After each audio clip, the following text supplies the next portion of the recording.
রমজান মাসে স্ত্রী সহবাস করা যাবে কি? কি পাগলের কি আছে?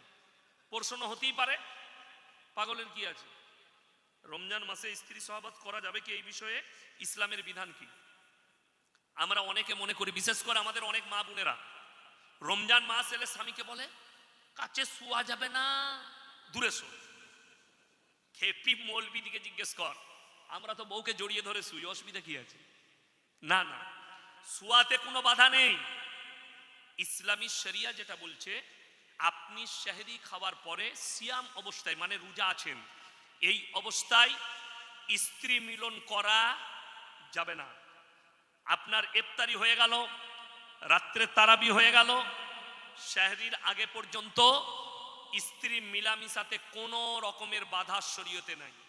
আপনি মিলামিশা করবেন, সেহরির আগে ফরজ গোসল করে নিয়ে সেহরি খাবেন। আর যদি কেউ দেখে যে আমার টাইম হয়ে গেছে, চোখ লেগে গিয়েছিল, তখন উজু করে সেহরি খাবে, গোসল করে নিবে, তারপরে ফজরের নামাজ পড়বে। কথা বুঝে এলো? ওই জন্যে যেমন আরো অনেকে মনে করেন যে রমজান মাসে রোজা অবস্থায় কেউ ভালোবেসে স্ত্রীর কপালে চুম্বন করে, গালে চুমু দেয়, এগুলো খাওয়া যাবে না, ভুল কথা। আপনি চুমো খেতে পাবেন, চুমো খেলে রোজা ভাঙবে না। ভাঙার যতগুলো শর্ত আছে, চুমু খাওয়াটা তার মধ্যে নেই। যেটা মারাত্মক সেটা হচ্ছে মিলামিশা করা রোজা অবস্থায়, ওটা চলবে না, ওটা নিষেধ। 21, 22, 21, 23, 25, 27, 29 এই 5 রাতের ভিতরে কদরের রাত কোনটি? আমাদের দেশের লোক 27-এর রাতে ঝামেলা করে, করে না? 27-এর রাতে আমি চ্যালেঞ্জ ছুড়ে বললাম, পৃথিবীর কোনো বাপের বেটা মৌলবি এটাই বলতে পারবে না যে 27-এর রাতটাই সবে কদরের রাত। যদি ওইটাই হয় তাহলে তো মাতালু পেরিয়ে যাবে। আমাদের দেশে এমনও লোক আছে, আমি আমার বর্ধমান জেলার কথা বলছি, সারা মাস রোজা রাখে না, ও খালি 27-এর রাতে রোজা রেখে 5 কেজি সীতাভোগ আর 5 কেজি মিহিদানা কিনে মসজিদে চলে গেছে। আমাদের বর্ধমানে সীতাভোগ মিহিদানা বিখ্যাত, কিনে নিয়ে চলে গেছে, যে মুয়াজ্জিনকে দিয়েছে, হুজুর নামাজে পড়ে বিলিয়ে দিবেন, জান্নাতে যাবে। ওই 27-এর রাতে নামাজ পড়ে দিয়েছে। কোরআন খুলেন, ইন্না আনজালনাহু ফি লাইলাতুল কদর ওয়া মা আদরাকা মা লাইলাতুল কদর লাইলাতুল কদরি খায়রুম মিন আলফি শাহর। হে নবী বলে দাও, আমি এমন একটি রাত্রি দান করেছি যে রাত্রি ইবাদত করলে 1000 মাস অপেক্ষা বেশি নেকি পাবে। 1000 মাসেরও বেশি অপেক্ষা তোমরা বেশি নেকি পাবে। জোরে বলুন সুবহানাল্লাহ। কিন্তু ওই রাতকে আল্লাহ গোপন করেছেন 1000 মাসের বেশি হলে। আর যদি রাতটা 27-এর হতো তাহলে আমরা বলে দিতাম ও নামাজ ফামাজ পড়তে হবে না, খালি 27-এর রাতে পড়লেই হবে, বলতাম না।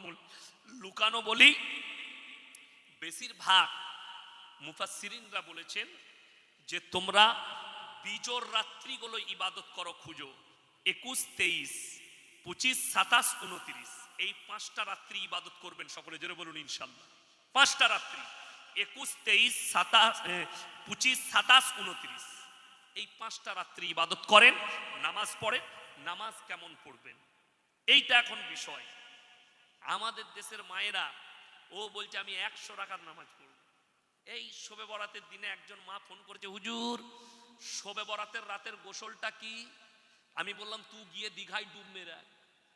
আমি জানি না কেন ওই গোসলটা হচ্ছে ওর দাদির হাদিস আর নানির হাদিস, কুরআন হাদিস নয়। শবে বরাতের আবার কোথায় গোসল পেলে? যেমন স্যাম্পল গোসল করি ওই গোসল। তোমার ফরজ গোসলের প্রয়োজন হলে করবে, আর ফরজ গোসলের প্রয়োজন না হলে করবে না। কে বুঝাবে এদিকে? যেমন আমাদের দেশের ছেলেরা এমনি নামাজ পড়ে না। 2 24 পরগনা, মুর্শিদাবাদ, হাওড়া, হুগলি, মেদিনীপুর, নদিয়া, 24 পরগনা শবে বরাতের রাতে কিছু গুটকাখোর ঘুরে বেড়ায় সারা রাত বাইক নিয়ে। সারা বছর নামাজ নাই, ও শবে বরাতের রাতে 100 রাকাত পড়ে জান্নাতে যাবে। ওই ঝাঁটা জুতো খাবে, ঝাঁটা জুতো কবরে গিয়ে কি করবি? শবে বরাতের রাতে চাচার নামাজটা কবুল হবে তোর লয়, যে 365 দিন নামাজ পড়ে। তুমি জীবনে একদিন নেই ও বলছে আমি নফল পড়ে জান্নাতে যাবো। আচ্ছা বলুন তো, একটা ছেলে স্কুলে কোনো পরীক্ষা দেয়নি, সে শুধু 2টো হাতি করে নিয়ে চলে গেছে কর্মশিক্ষা, হাতের কাজ, সে পাস করে যাবে তো নাকি? কোনো পরীক্ষা নাই, খালি হাতের কাজ। আপনার কাছে ফেরেশতারা জিজ্ঞেস করবে ফরজ নামাজ বলে ওটা খালি পড়তে পারিনি, রোজা বলে ওটা খালি রাখতে পারিনি, তবে বলে শবে বরাতটাতে ফাটিয়ে দিয়েছি। আপনি দেখুন না তাকিয়ে, মুসলিমদের আমাদের দেশে অমুসলিম ভাইরা দেওয়ালিতে বোম ফাটাই না ফাটাই না ফাটাই, আমাদের দেশে শবে বরাতে কিছু লোক বোম ফাটাচ্ছে। দাদরা দাদিরা পুতাদের হাতে টাকা দিয়ে দিচ্ছে, যা বোম ফাটাকা, গায়ে মনে হচ্ছে যেন চলছে, যুদ্ধ চলছে, পুলিশরাও ফেড়ে পড়ে গিয়েছে। এ পার্টির মারামারি না শবে বরাতের মারামারি, ঝামেলা শেষ নাই। কেউ বলে দেখতো হাদিসে কোথায় বোম ফাটানো আছে শবে বরাতে? নাই। কার? ওর বাপ দাদর আমল, আর দাদির হাদিস, ওর নানির হাদিস, বোম ফাটা। শবে বরাতে গোটা ঘরে মোমবাতি জ্বালাচ্ছে, কেন? বলে তোর দাদু এলে হোঁজটকে, তার কবরে কি হচ্ছে তা ঠিক নাই, তোর হালুয়া রুটি খেতে হবে। কে বুঝাবে এদিকে? দুঃখের বিষয়, কেউ কেউ বলছে আরে ইয়াসিন সাহেব বলেছে হালুয়া রুটি খাওয়া হারাম। কোথায় বলেছি দেখান তো, কে বললে হালুয়া রুটি? আমি নিজে হালুয়া রুটি খাই, কে বলে খাই না? আমি বোম্বেতে গেলে মাহিমে যাই স্পেশাল করে হালুয়ার পরাঠা খেতে। মাহিম, সেখানে খিচড়া পাওয়া যায়, হালুয়ার পরাঠা, আর সেখানে বাবা ফালুদা পাওয়া যায়। আমি স্পেশাল করে গাড়ি ভাড়া করে খেতে যাই ওখানে, আর আমি হারাম বলতে যাবো কেন? হ্যাঁ, কিন্তু খালা যদি বলে শবে বরাতেই হালুয়া রুটি করতে হবে, বেদাত। কে বললে যে করতেই হবে নাইলে গুনাহ হবে? কোন বাপের বেটা মৌলবি বলছে তাকে স্টেজে নিয়ে আসুন তো দেখি যে শবে বরাতে হালুয়া রুটি না করলে গুনাহ হবে। তোমার মন গেছে তুমি শবে বরাতে খাও, তারপরের দিন খাও, পুরো মাস খাও, রোজার মাস আসছে করে খাও, কোনো অসুবিধা নাই। আমি সুজির হালুয়া খুব পছন্দ করি। এই রমজান মাস আসছে, কালকে আমি 500 সুজি কিনে নিয়ে এসেছি। প্রথম দিনে আমাকে একটু ইফতারিতে সুজি করে দিবে, তো অসুবিধা কি আছে? সুজির হালুয়া খেতে কোনো অসুবিধা নাই। পায়েস কে বললে খাই না? খাই। আমার ভাই শুনে যান, কোন ব্যক্তি যদি ফরজ রোজা বিনা কারণে ছেড়ে দেয়, সারা জিন্দগি রোজা রাখলে একটা রোজার মাসুল দিতে পারে। আমরা ফরজ রোজার গুরুত্ব দিই না, নফল নিয়ে মারামারি করি। কে বুঝাবে সমাজকে? মায়েদের হাদিস শুনবেন না, ফেরে পড়বেন। তারাবির নামাজ না পড়লে রোজা হবে কি? এইটা অনেক জনার গুরুত্বপূর্ণ প্রশ্ন। অনেক মেয়েরা ফতোয়া দিয়ে থাকে পাড়ায়, অনেক মহিলারা ফতোয়া দেয় না তারাবির নামাজ না পড়লে বোন রোজা হবে না। দ্যাট বোকা। তারাবির সঙ্গে রোজার কোনো সম্পর্ক নেই। তারাবি হচ্ছে সুন্নাত। তারাবি কি? সুন্নাত। রোজা কি? ফরজ। তাহলে তারাবি দুটো আলাদা হলো না? এক আলাদা।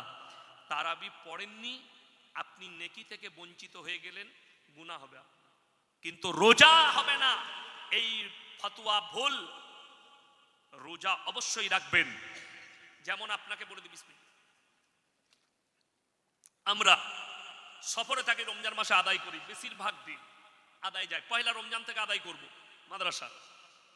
অনেক সময় আমাদের তারাবি ছেড়ে যায়, মানে রাস্তায় আছি, হাওড়ায় আদায় করতে গেছি, রাত 12টা 1টা বেজে গেল বাড়ি ঢুকতে। মুর্শিদাবাদ গেছি, আদায় করে বাড়ি ফিরতে রাত 2টো বেজে গেল।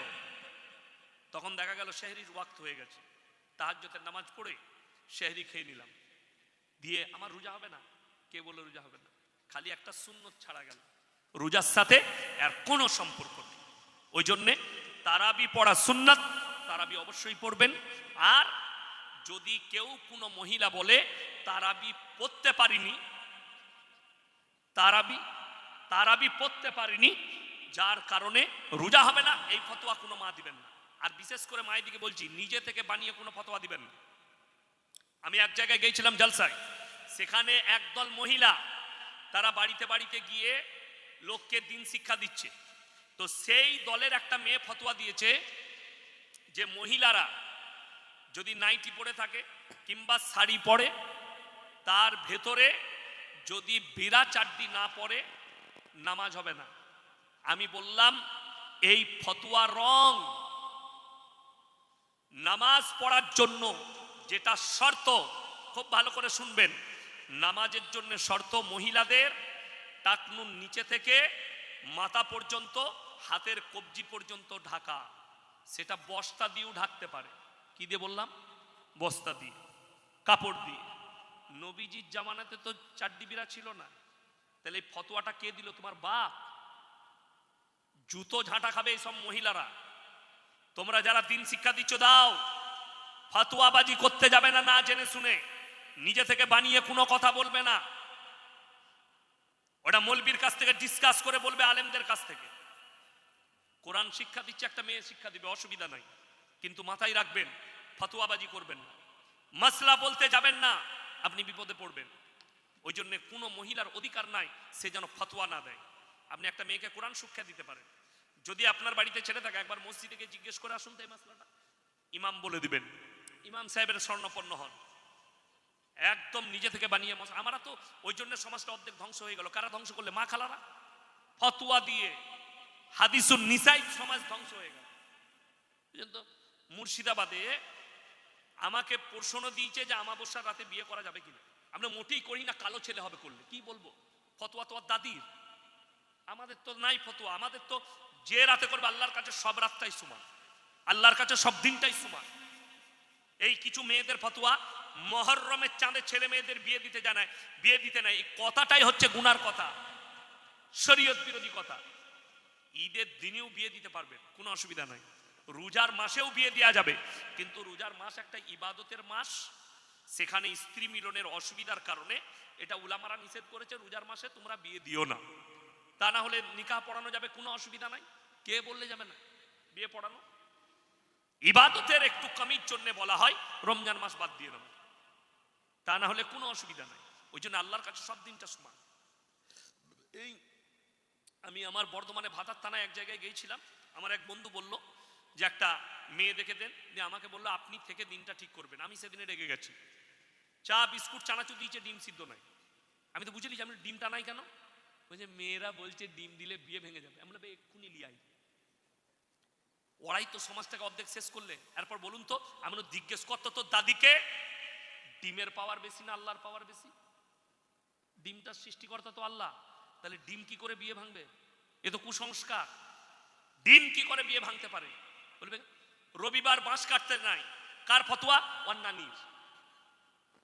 এসআইআর এর নামগুলো এমনি এসছে আমাদের, দাদি একটা নাম রেখেছেন, নানি একটা, নামে শেষ নাই। আমি সেদিনে দিনাজপুরে আদায় করছি, বলছে কালো 1000 টাকা, মানে সাদাটা কোথায় গেল? শুনবেন মুসলমানদের নাম নাট, বল্টু, পল্টু, ঝন্টু, ফন্টু, সব মাল আছে। বর্ষাকালে বিটি ছেলে জন্ম নিয়েছে, নানি ভালোবেসে নাম রাখছে বর্ষা। যা বুঝে করবে। মৌলী সাহেব, ইমাম সাহেব কি করবে? ওর নানি নাম রাখবে, ওর থেকে বড় মুক্তি কেউ আছে নাকি? ও নাম রেখেছে। আমি অনেক দিন আগে, 6 বছর আগে একটা বিয়ে পড়াতে গেছি, তাকে জিজ্ঞেস করছি তোর নামটা বল, ভালো নাম কি? উনি যে জানেন, বড় ভাইকে জিজ্ঞেস করে ভাই আমার ভালো নামটা কি রে? ও বলছে আমি জানি না। আমি বলি তোর খারাপটাই বল। বলছে পুটু। আমি ওই নামই বিয়ে পড়ি দে। এখন 5001 টাকা দেলমোহরের বড়তে এসে পরিবর্তে পুটিকে বিয়ে করতে রাজি আছে। বুঝে কর কি বলে, তো তার নামটা এসআইআর আসবে না, তা কারা আসবে? দাদি একটা নাম, নানি একটা নাম, সমাজ একটা নাম রেখেছে, সমাজ নাম তার পাল্টি দিয়েছে। তার নাম আব্দুর রহমান, তাকে আবু বলে ডাকছে। ঠিক বললাম না ভুল বললাম? তার নাম রহিম, তাকে রহি বলে ডাকছে। ভালো নামটা বলতে এদের মুখে ব্যথা। দাদি কেন নাম রাখবে?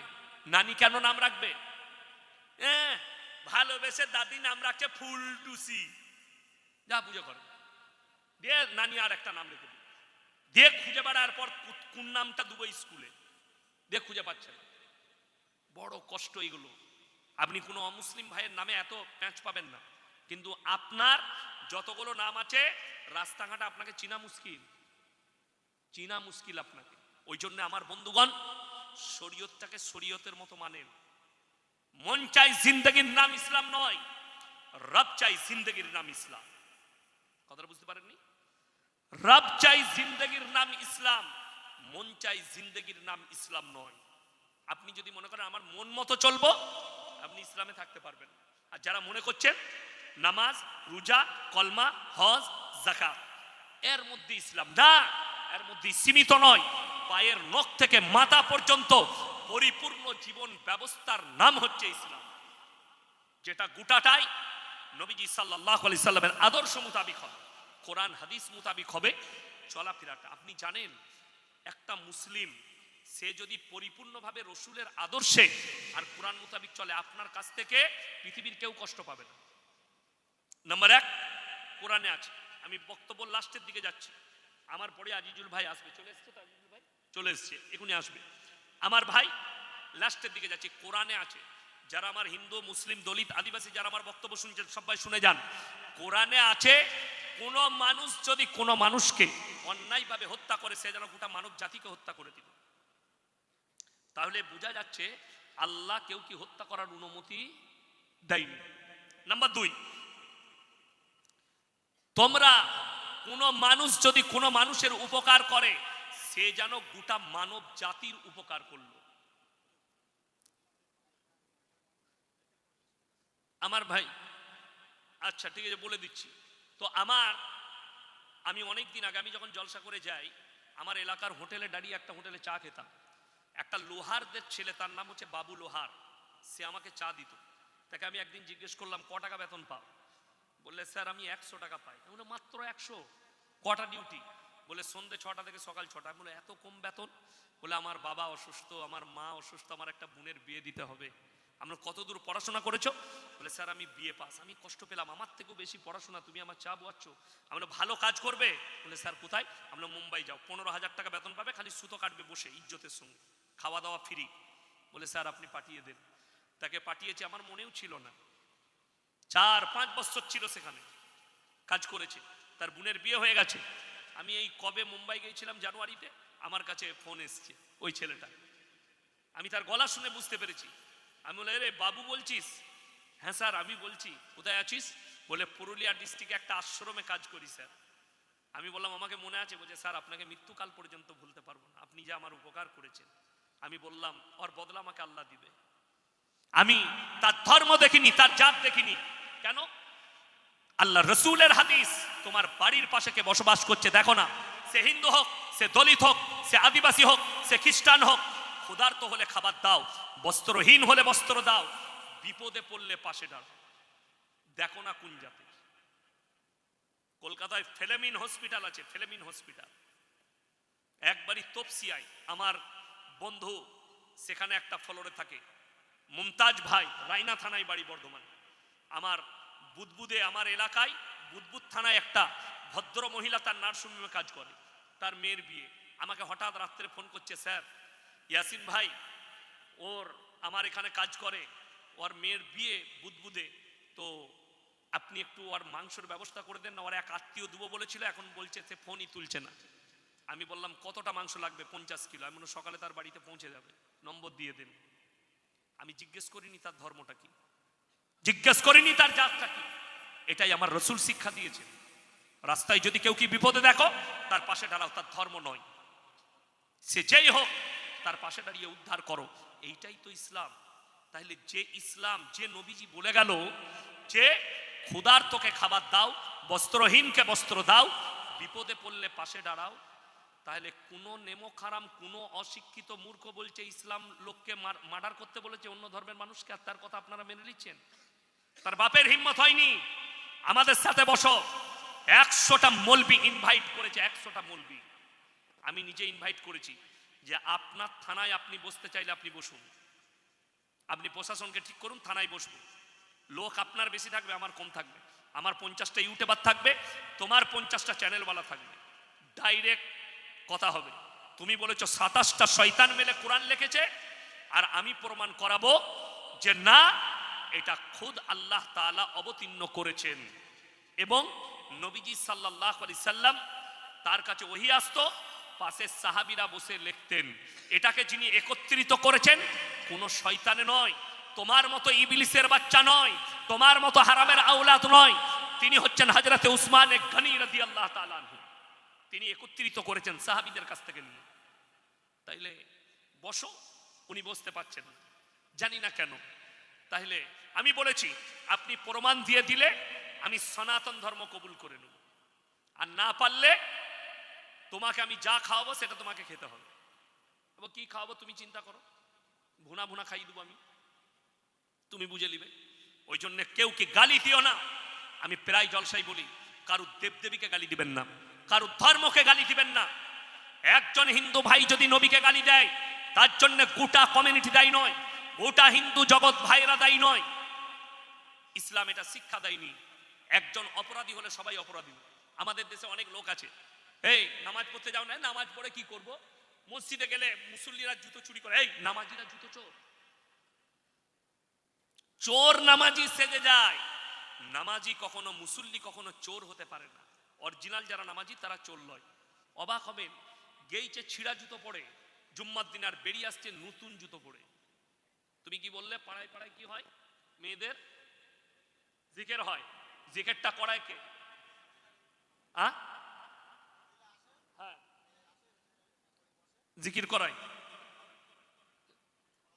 একটা কথা শুনেলেন, 24 পরগনায়, নদিয়ায় অনেক জায়গায় হয়। মেয়ে শিল্পী নিয়ে গজল বলা, মেয়েদের গলার আওয়াজটাকেও হাদিসে পর্দা বলা হয়েছে। কিসের আওয়াজটাকে বললাম? গলার আওয়াজ, পর্দা। পায়েতে ঘুঙুর পরতে নাই। কেন জানেন? পায়ে নুপুর। ধরলেন আমি আপনার বাড়িতে এসেছি। কোথায় এসেছি? আপনার বাড়িতে মেহমান, আমাকে মেহমানখানায় রেখেছেন। ঘরের ভেতরে আপনার বিবি নুপুর পরে চলছে। ওই থোড়ার আওয়াজটা আমার কানে এলে নফস বলবে মেয়েটা কেমন দেখতে কি জানি, পায়ের আওয়াজটা এত সুন্দর। এটা হবে নফসের জিনা। কিসের জিনা বললাম? নফসের জিনা। একটা মেয়ে, তার গলার স্বর পাচ্ছি, আওয়াজ পাচ্ছি। এই গলার আওয়াজ পাওয়াটা, যদি তার গলার আওয়াজ শুনে আমার মনে হয় মেয়েটা দারুণ হবে দেখতে, গলাটা বটে, মারাত্মক গলা, আমি গলাতে ফিদা। অনেক দেখবেন যে ছেলেরা প্রেম করে না, ফোনেতে প্রথমেই তাকে কি বলে পটাই জানেন? তোমার গলাটা না সত্যি একদম, বলে না? এইটা হচ্ছে নফসের জিনা। এটা আপনি বলেননি, আপনার নফস বলছে মেয়েটার সঙ্গে মেয়েটার গলাটা এত ভালো হলে জিনা করলে কত ভালো হতো। ওই জন্যে একটা নারী শুনেলেন, এই মেয়েদের জিকিরের মজলিস, মেয়েদের বক্তা, মেয়েদের জালসা, মেয়েদের জন্য মেলার ব্যবস্থা, এগুলো শরীয়তে সব নতুন আমদানি, বেদাত, এবং জানবেন কিয়ামতের আলামত। এগুলো কিয়ামতের আলামত। আজকে জলসা হচ্ছে, যত জায়গায় জলসা হচ্ছে, মেলা না বসালে জলসা হয় না। ঠিক বললাম না ভুল বললাম? কিয়ামতের আলামত। ছেলে মেয়ে এক কাছে, জায়েজ নেই। আর গলার স্বর করে আওয়াজ তুলে না জিকির চলবে নারীদের জন্য, না মেয়েদের গলার আওয়াজ উঁচু করা যাবে। কোরআন পড়লেও আস্তে পড়তে হবে, যেন ঘরের চার দেওয়ালির বাইরে না যায় আওয়াজটা। এখন অনেক জনার প্রশ্ন, আমাদের দেশের মেয়েরা বাজারে ঘুরে বেড়ায় না? ঘুরে বেড়ায়। এই প্রবলেমটা আপনার, শরীয়তের নয়। এর জন্য দায়ী কোরআন হাদিস নয়, শরীয়ত নয়। এর জন্য দায়ী হচ্ছেন আপনি। কই আজিজুল ভাই, কই? তাড়াতাড়ি নিয়ে এসো, টাইম হয়ে গেছে। আজিজুল ভাইকে নিয়ে এসো তাড়াতাড়ি। এর জন্য দায়ী আপনি, শরীয়ত নয়। আমি এক জায়গায় মুর্শিদাবাদে ঝামেলা হলো, সেইখানে বলছে গ্রামে তো গোলদারি দোকান আছে, তো সেখানে তো মেয়েরা যায়। আমি বললাম তোমার বউ যায়, এটা তোমার প্রবলেম, এটা শরীয়তের প্রবলেম নেই। মেয়েরা বাড়ির বাইরে 3টা কারণ ছাড়া বাইরে যেতে পাবে না। নাম্বার 1, যদি তার শরীর অসুস্থ হয় পর্দার সহিত ডাক্তারের কাছে যাবে। নাম্বার 2, কাছের আত্মীয় মারা গেলে পর্দার সহিত যেতে পাবে। নাম্বার 3, হজ ফরজ হলে হজ করতে যেতে পাবে। যার সঙ্গে বিবাহ হারাম তার সঙ্গে, স্বামী যদি না থাকে, যার সঙ্গে বিবাহ হারাম তার সঙ্গে হজ করতে যাবে। এই 3টে কারণ ছাড়া কোনো বাপের বেটা মলবি এটা দেখাতে পারবে না। বাজারে যাওয়া, ছেলে মেয়ে এক কাছে চাকরি করা, ছেলে মেয়ে এক কাছে পড়া, একসাথে ঘোরা, একসাথে উঠা বসা করা, পৃথিবীর কেউ দেখাতে পারবে না। আমি 4 দিন আগে মুর্শিদাবাদের রেজিনগর থেকে ঢুকে অনেকটা ভেতরে ছিলাম এক জায়গায় জলসায়। আমার কাছে এরকম একটা প্রশ্ন এলো। প্রশ্ন কি লিখেছে? আমাদের ইমাম সাহেব বাড়ি বাড়ি গিয়ে মেয়েদিকে পড়ায়। বলে ওই ইমামের পেছনে নামাজ হবে না, ওকে তাড়াতে হবে গ্রাম থেকে তাড়াতাড়ি। ইমাম সাহেব কারো বাড়িতে যাবে, এটা শরীয়ত সম্মত নয়। ইমাম মসজিদে থাকবে, আপনার মাসলার প্রয়োজন পুরুষকে পাঠাবেন। আপনি জিজ্ঞেস করুন তো, ইমাম সাহেব আপনার, আমি ইয়াসিন, আমি আপনার বউয়ের সাথে গল্প করছি, আপনি যদি আমার বাড়িতে যান আমার বউয়ের সাথে গল্প করতে দেবো? তখন আমি আপনাকে বলছি না, আমার ঘরে পর্দার ব্যাপার আছে, আমার বউয়ের সঙ্গে দেখা করতে পাবে না। আচ্ছা, তুমি ইয়াসিন সাহেবের বউয়ের সাথে দেখা করতে পাবে না, তোমার বউয়ের সাথে আমি কি করে গল্প করতে পাবো? সেটা তুমি প্রশ্ন করবে না মৌলবীকে? খুব সাবধান। ইমাম সাহেবের কাজ মসজিদ, ফ্যামিলি কোয়ার্টার, মসজিদে থাকবে, কারো বাড়িতে যেতে পাবে না। হ্যাঁ, সেখানে যদি দোয়া করা হয়, মজলিস করা হয়, মরদ মানুষরা থাকবে, ইমাম সাহেব। আল্লাহ এগুলো সব বান্দার জন্য সৃষ্টি করেছেন। আল্লাহ বান্দার কাছ থেকে কি চেয়েছেন? একটা জিনিস। কটা বললাম? একটা। সেটা হচ্ছে নেক আমল, ভালো কর্ম। আপনার জীবনের ভালো কর্মটা আমার আল্লাহ চেয়েছে, নেক আমলটা। এখন আমি আপনি মানুষ কথা বলছি, ঘুরে বেড়াচ্ছি। আমাদের জীবনে আল্লাহ তিনটে অংশ দিয়েছেন। একটা আল্লাহর নিজস্ব, একটা কার বললাম? আল্লাহর নিজস্ব। আমাদের মধ্যেই আছে কিন্তু আল্লাহর নিজস্ব, আমাদের শরীরে আছে আল্লাহর নিজস্ব। আর একটা আল্লাহ তাআলা পোকা মাকড়ের জন্য করেছে, আর একটা হচ্ছে আমাদের নিজস্ব। এই যে তিনটে পার্ট বললাম, আমাদের নিজস্ব কি এটা যদি জেনে যান, কাল থেকে আর দুনিয়ার প্রতি মহব্বত থাকবে না। ওই জন্য কোরআনে এই দুনিয়া সম্পর্কে আল্লাহ তাআলা একটা মারাত্মক কথা বলেছেন। কি আছে? ওয়ামাল হায়াতুদ দুনিয়া ইল্লা মাতাউল গুরুর। হে নবী বলে দাও, দুনিয়ার জীবনটা তোমাদের জন্য সম্পূর্ণ ধোঁকা। ধোঁকা বুঝেন তো? ধোঁকা বুঝেন না? ধোঁকা দেওয়া, মিথ্যা বলা। একটা লোক বললে তুই দাঁড়া, আমি তোর লেগে খাবার আনছি, সে লোক আর এলো না, এটাকে ধোঁকা বলা হয়। তো আল্লাহ কোরআনে এই দুনিয়া সম্পর্কে বললেন মুমিনদের জন্যে, মানুষের জন্যে পৃথিবীটা ধোঁকা। কতদিন বুঝতে পারবেন না? অতদিন পর্যন্ত যতক্ষণ পর্যন্ত মৃত্যুর কোলে আপনি ঢলে না পড়ছেন। মৃত্যু কাছে আসবে, মারা যাবেন, বুঝতে পারবেন আমি যেখানে ছিলাম ওই জায়গাটা ধোঁকার জায়গা। সব বুঝিয়ে দেবো একটা একটা করে, কিন্তু দিলের কান দিয়ে শুনবেন। আমি এখনো বক্তব্য শুরু করিনি। আমি প্রথমে আল্লাহকে চিনাচ্ছি, আল্লাহকে, আপনার সৃষ্টিকর্তাকে। কেন আপনি এসছেন দুনিয়ায়, আর আপনার আসার পর আপনার মূল্যটা কি? আমি মানুষ, আমার মূল্য কি? শক্তি দেখাচ্ছি, বল দেখাচ্ছি, বিবেক বুদ্ধি দেখাচ্ছি, অহংকার করছি। তো এই জায়গাটা আছে কি না আপনার অহংকার করার জমিনে? এই জায়গাটাকে খুঁজে বের করার জন্য আমি আল্লাহকে চিনাচ্ছি আপনাকে, তারপরে বক্তব্য দেবো। বক্তব্য আমার সবাই নিতে পারে না, জানি না। কমিটির ছেলে ভালোবেসে দাওয়াত করেছে, আমাকে সবাই দাওয়াত করে না। অনেকজন মাপে, কেন? আমি কারো বাঁয়ে বোয়ানো লোক নয়। আমি ঘা করে দিয়ে যাব, সকালে মহলম লাগাবে, ঘা করে দেবো একদম। এমন জায়গায় ঘা দেবো, চুলকি দিয়ে যাব, মহলমটাও দিয়ে যাব, লাগিয়ে নেবেন সকালে। সেটা কি পরে বলছি। এখন নাম্বার 1, আমাদের শরীরের সব থেকে দামি পার্স, সেটার নাম হচ্ছে রূহ। রূহ মানে বুঝেন তো? জান। আমি যে কথা বলছি, এই যে মোবাইল, সুইচ টিপলাম, মোবাইলটার লাইট জ্বলে গেল, কিসের কারণে? কার পাওয়ারে জ্বলছে? এটা ব্যাটারি। এই মোবাইলটা সব থেকে দামি পার্টস হচ্ছে ব্যাটারি। ব্যাটারি না থাকলে মোবাইল চলবে না, পরিচালনা হবে না। মানুষের মধ্যে আল্লাহ সব থেকে দামি পার্টস দিয়েছেন রূহটা। কিডনি আছে, আপনার লিভার আছে, আপনার পেটে নাড়ি বুড়ি আছে, সবকিছুই আছে, কিন্তু রূহটা নেই। আপনার নাম হবে মৃত। লোকে মৃত বলবে না? বলবে না?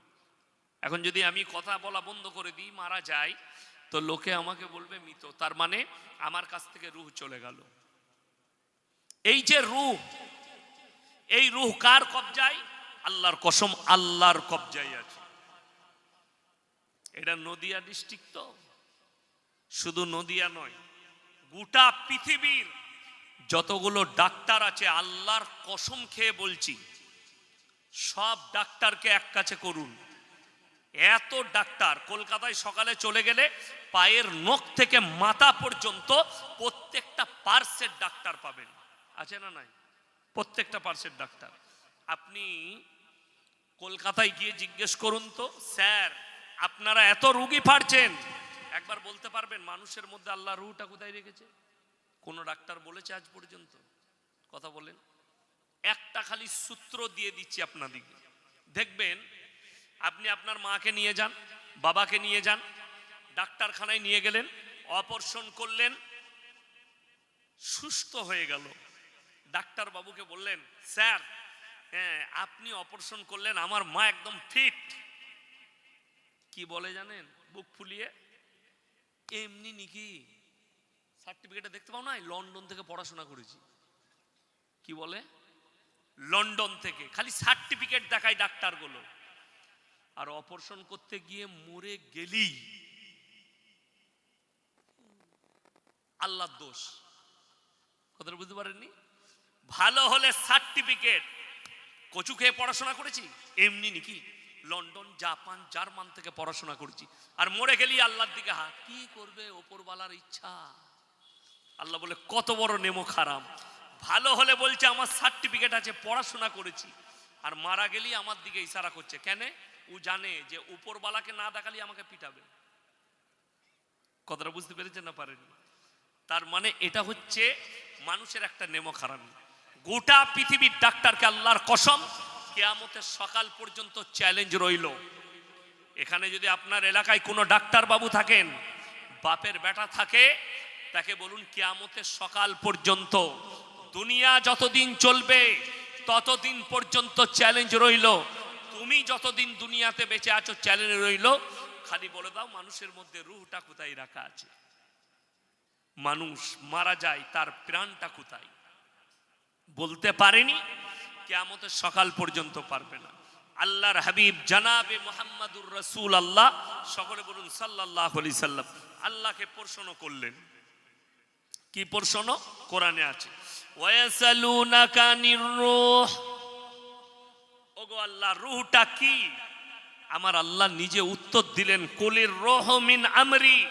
হে আমার নবী, রূহ হচ্ছে আমার আল্লাহর হুকুম। আল্লাহর কসম, বর্তমানে পৃথিবীতে শুধু মানুষ নয়, যতগুলো জানদার বেঁচে আছে, আমরা বেঁচে আছি, আমরা কেউ নিজের ইচ্ছাই বেঁচে নেই, সব আমার আল্লাহর দয়ায় আর আল্লাহর ইচ্ছাই আল্লাহ আমাদেরকে বাঁচিয়ে রেখেছে। এই বিশ্বাসটার নাম হচ্ছে ঈমান।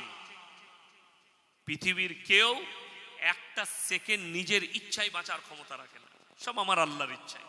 কোরআনে 30 পারায় আল্লাহ তাআলা দলিল দিয়েছেন, কসম খেয়েছেন। কার? ওয়ান্না জিয়াতি গরক।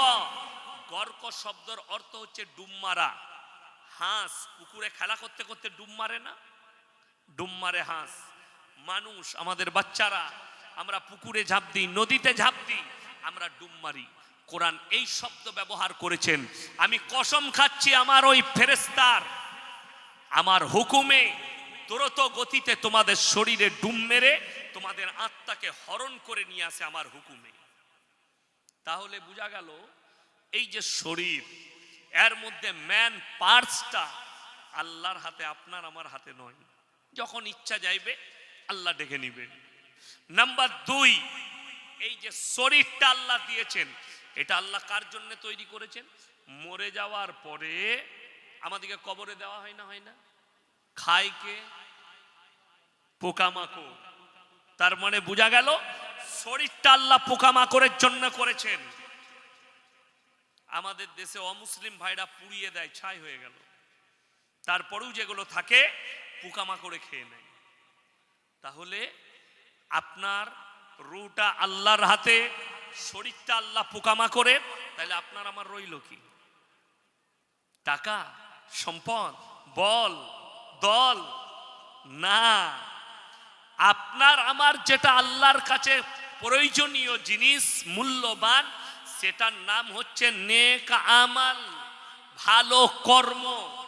জীবনে ভালো কাজ করবেন, ওইটাই আল্লাহর কাছে কাজে আসবে।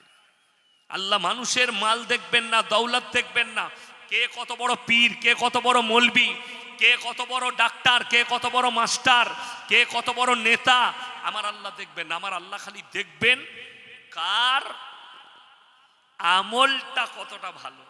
কোরআনে ওই জন্য অপর জায়গায় আছে, মান আমিলা সালিহান ফালিনাফসি ওয়া মান আসা ফাআলাইহা। এখানে আল্লাহ নেতার নাম লাইনি, কোন মৌলবীর নাম লাইনি, কোন রাজা বাদশার নাম লাইনি। আল্লাহ কোরআনে এখানে বললেন যে বা যাহারা, কি বললাম, যে বা যাহারা ভালো কাজ করবে আমি আল্লাহ তাদেরকে পুরস্কার দেবো। জোরে বলুন সুবহানাল্লাহ। যে বা যাহারা খারাপ কাজ করবে আমি আল্লাহ তাদেরকে তিরস্কৃত করব, মানে অসম্মান করব, তাদেরকে জাহান্নাম দেব। অর্থাৎ এই ব্যাখ্যা থেকে বোঝা যাচ্ছে আল্লাহর কাছে ব্যক্তির মূল্য নাই, আমলের মূল্য আছে। কালো সাদা ফর্সা, দেখতে সুন্দর বলমান, এর কোনো মূল্য নেই।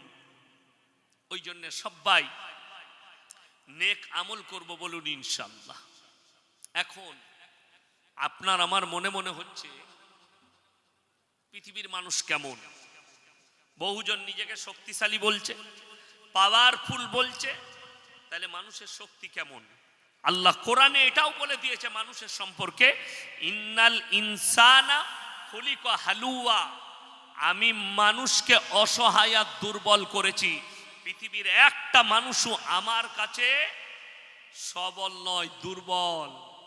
আমি আল্লাহ শক্তিশালী, বাকি সব আমার সৃষ্টি দুর্বল। যদি বলেন দুর্বলতা কাকে বলে, আপনাদের অনেকের জানা নেই। কি আপনার এলাকার নেতা দেখছেন, কি আপনি ভারতের নেতা দেখছেন? পৃথিবীর বর্তমান সময়ে দুটো পৃথিবীর রাষ্ট্রপ্রধান সব থেকে সুরক্ষায় থাকে। নাম্বার 1 আমেরিকার প্রেসিডেন্ট ডোনাল্ড ট্রাম্প, নাম্বার 2 রাশিয়ার প্রেসিডেন্ট, তার নাম ভ্লাদিমির পুতিন। এরা দুজন সব থেকে সুরক্ষায় থাকে। আমার বন্ধুগণ, আমার ভাই, আমেরিকার প্রেসিডেন্ট কিছুদিন আগে বলেছেন, আমার কাছে যা পরমাণু আছে 4428টা পরমাণু বোমা আছে, আমি ইচ্ছা করলে পৃথিবীটা 150 বার ধ্বংস করে দেব। এটা সে দাঁড়িয়ে প্রেস কনফারেন্সে বক্তব্য দিয়েছে যে আমাকে ঘাঁটাও না, আমি ইচ্ছা করলে পৃথিবীটা 150 বার ধ্বংস করব। আপনারা জানেন পৃথিবীর বুকে পরমাণু বোমা যেগুলো হয়েছে একবারই খালি ইউজ হয়েছে। একটা দেশের ওপরে দুটো শহরে, হিরোশিমা নাগাসাকি, জাপানের শহর, আমেরিকায় ফেলেছিল। কে ফেলেছিল? আমেরিকা। কয়েক লক্ষ মানুষের মৃত্যু ঘটেছে। তারপরও সন্ত্রাসবাদ হচ্ছে মুসলিম। কথাটা বুঝতে পারেননি? তারপরও সন্ত্রাসবাদীকে আমরা, অথচ লাখ লাখ লোককে হত্যা করেছে হিরোশিমার নাগাসাকিতে। এখনো পর্যন্ত বাচ্চা পয়দা হলে হিরোশিমায়, সেই শহরে, সেই বাচ্চাটা পঙ্গু বাচ্চা পয়দা হয়। সেখানে অনেক জায়গায় এখনো পর্যন্ত ঘাস পর্যন্ত জন্মায় না, গাছপালা তো অনেক দূরের কথা, ঘাস। বর্তমানের বিশেষজ্ঞরা বলছে বর্তমানে যে পরমাণুগুলো আছে রাশিয়ার আমেরিকার কাছে, সেই হিরোশিমা নাগাসাকিতে যে পরমাণু ফেলা হয়েছিল তার থেকে 1 লক্ষ গুণ বেশি পাওয়ারফুল। কেমন পাওয়ার?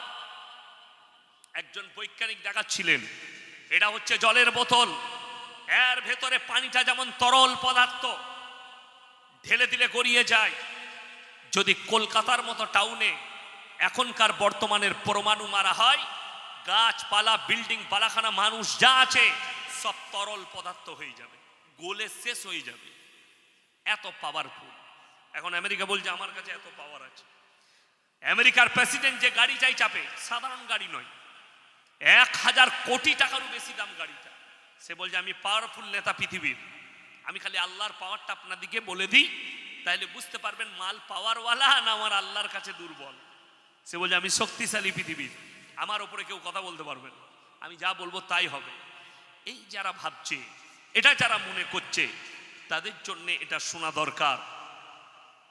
তার গাড়িতে মিসাইল লাগবে না, গুলি লাগবে না, সে এতটা পাওয়ারফুল যে নিজেকে বলছে আমার থেকে পাওয়ারফুল কেউ নেই। ইমানদারির সঙ্গে বলুন তো, ওই গাড়িতে যদি সুরক্ষায় চেপে থাকে আর মালাকুল মউত এলে কেউ আটকাতে পারবে? কথা বলে না, পারবে? জোরে বলুন না সুবহানাল্লাহ। তাইলে রূহটা কার হাতে? আল্লাহর হাতে। এত গার্ড, এত দামি গাড়ি, এত বডিগার্ড, আমার আল্লাহ ইচ্ছা করলে তোমার জানকে কবজ করবে, তোমার কোনো সুরক্ষা তোমাকে রুখতে পারবে না। তার নাম আল্লাহ, তার মানে দুর্বল। কি এরা পাওয়ার দেখাচ্ছে। আল্লাহ বলে আমার একটা পাওয়ার খালি দুনিয়ার মানুষকে শুনিয়ে দাও। এখন দেশে দেশে যুদ্ধ হলে হাতি দিয়ে হয় না মানুষ দিয়ে হয় বাবা? কথা বলেন, মানুষ দিয়ে। আমাদের বর্ডার যে আছে, বর্ডারে মিলিটারিরা আছে না নেই? বিএসএফ আছে, দেশের সুরক্ষা করছেন, ওদের দায়িত্ব ওরা নজর রেখেছে। আবরাহা বলে একটা বাদশা কোরআনে এসছে, কাবা ঘর ভাঙতে চেয়েছিল হস্তি বাহিনীর দ্বারা, হাতির বাহিনী দ্বারা। কোরআন অবতীর্ণ করলেন, হে নবী আপনি কি দেখেননি? আলাম তারা কাইফা ফাআলা রাব্বুকা বিআসহাবিল ফিল আলাম ইয়াজআল কাইদাহুম ফি তাদলিল ওয়া আরসালা আলাইহিম তায়রান আবাবিল। হে নবী আপনি কি দেখেননি যারা হস্তি বাহিনী নিয়ে কাবা ঘর ভাঙতে এসেছিল, আমি তাদের ওপরে অন্য কোনো অস্ত্র পাঠাইনি, আমি একটা ছোট্ট পাখিকে খালি বলেছি মুখে করে পাথর নিক্ষেপ করো, আমি তাদেরকে কাবা ঘরে পৌঁছানোর আগে ধূলিসাৎ করে দিয়েছি। জোরে বলুন সুবহানাল্লাহ। এখন আমি কালকে অনেক দূরে ছিলাম, মানে দিনাজপুর রায়গঞ্জের কাছে, ওখান থেকে বাড়ি ঢুকেছি ফজরের পর, রাস্তায় ফজর হয়েছে আজকে আপনাদের এখানে। তো আমি রাত্রে গাড়িতে যখন ফিরছি মোবাইলে খবর দেখছিলাম, পুরুলিয়া ডিস্ট্রিক্টের কিছু আমার আদিবাসী ভাই মা বোন তারা রাস্তায় দাঁড়িয়ে মিডিয়ার সামনে কাঁদছে। কেন? বলে আমরা এই দেশে বাস করছি, এই দেশে জন্ম নিয়েছি, আমার বাপ জন্ম নিয়েছে, আমাদের নাম নেই, আমাদের পাশে কেউ নেই, আমাদেরকে বলছে দেশ থেকে চলে যেতে হবে। তবে আমার যতটা বিশ্বাস, বাংলাদেশ পাকিস্তান থেকে অনেক হিন্দু মুসলিম আমাদের দেশে এসে নাগরিকত্ব নিয়েছে, এটা আমি বলতে পারি। কিন্তু একটা আদিবাসী ভাই অন্য দেশ থেকে আসেনি, তারা আমার দেশেরই নাগরিক, এটা আমি তাদের পক্ষ নিয়ে বলছি। প্রত্যেকটা আদিবাসী মা বোন ভাই, তাদের কাগজ না থাকলেও তারা আমাদের দেশের নাগরিক, তাদেরকে পেশ করানো হয়েছে। অনেক হিন্দু মুসলিম বাংলাদেশ থেকে এসে আমাদের দেশে বাস করছে নাগরিকত্ব নিয়ে, জানি না কে, কিন্তু বেশি আদিবাসী ভাইরা আমাদের দেশের। কিন্তু আমি বলতে চাই, আপনারা অনেকে জানেন না, যারা নেতা আছেন, যারা নিজেকে বড় ভাবছেন, যারা নিজেকে পাওয়ারফুল ভাবছেন, তারা ইসলামের নয়। আপনি কোরআনের ইতিহাস শোনালে বলবেন কোরআনকে বিশ্বাস করি না। তারা পৃথিবীর ইতিহাস তুলে দেখলেন, যতগুলো জালিম বাদশা পৃথিবীতে এসছে, যতগুলো অত্যাচারী এসছে, আল্লাহ তাদেরকে বেইজ্জতির সঙ্গে মৃত্যু দিয়েছে, ঠিক কি না? প্রমাণ নেবেন। 1 নম্বর, বর্তমানে কোনো মানুষ, সে হিন্দু মুসলিম দলিত আদিবাসী যেই হোক, নিজের ছেলের নাম হিটলার কেউ রাখবে? কথা বলে না? কেউ রাখবে হিটলার? কেন রাখবে না? সে ছিল একজন অত্যাচারী শাসক, মানুষ তার নাম লিবে কিয়ামত পর্যন্ত ঘৃণার সঙ্গে। কয়েক লক্ষ লোককে হত্যা করেছে। এখন কি দেখাচ্ছেন নেতাদিকে?